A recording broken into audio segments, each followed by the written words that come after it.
আমি একজন মুসলমানের সন্তান। আমরা যাকে ওহি বলি, ওহি মানে কি?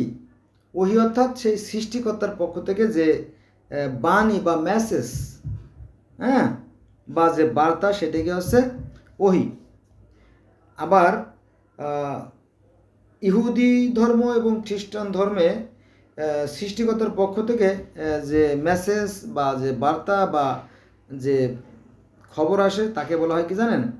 তাকে বলা হয়, যিনি এটা নিয়ে আসে তাকে বলে অ্যাঞ্জেল। অ্যাঞ্জেল অ্যাঞ্জেল সে কী করে? সে ঈশ্বর থেকে বার্তা নিয়ে আসে, মেসেজ নিয়ে আসে।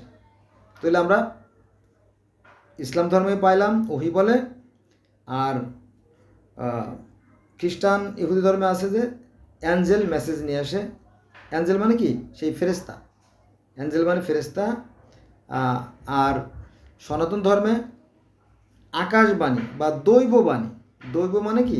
অদৃশ্যবাণী, আকাশবাণী, যেটা দেখা যায় না। সৃষ্টিকর্তা শূন্য থেকে, অদৃশ্য থেকে কথা বলেন। এক হলো কি না? তার মানে কি?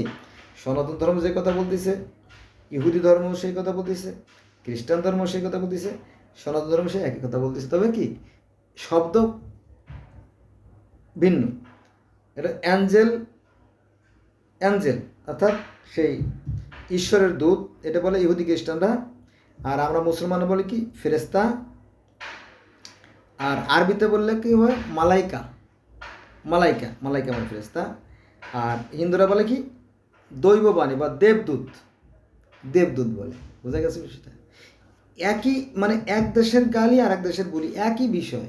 একই বিষয় কিন্তু এই ঘটনাগুলো বর্ণনা করা হয়েছে, এখানে কোনো পার্থক্য নাই। হ্যাঁ, কিন্তু আমরা জানি না, আমাদের এই অজ্ঞতার কারণে আমরা কি করি? পরস্পর প্রতি বিচ্ছিন্ন হয়ে যাই, পরস্পর হিংসা করি, বিদ্বেষ করি, ঘৃণা ছড়াই।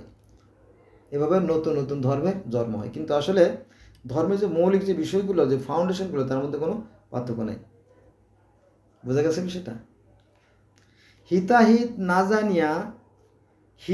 না জানিয়া মরে অহংকারে, নিজে বড় হতে চায় ছোট বলে তারে।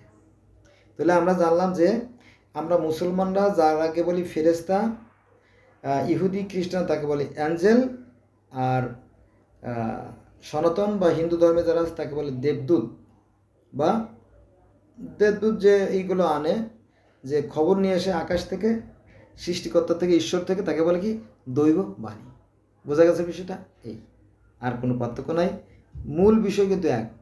আর এই যে যে দৈব বাণী বা আকাশবাণী বা ওহি, এগুলো বহু লোকের কাছে বহুভাবে আসছিল। এটার আলাদা ভিডিও আছে, যদি আপনারা দেখতেন, দেখে নিন।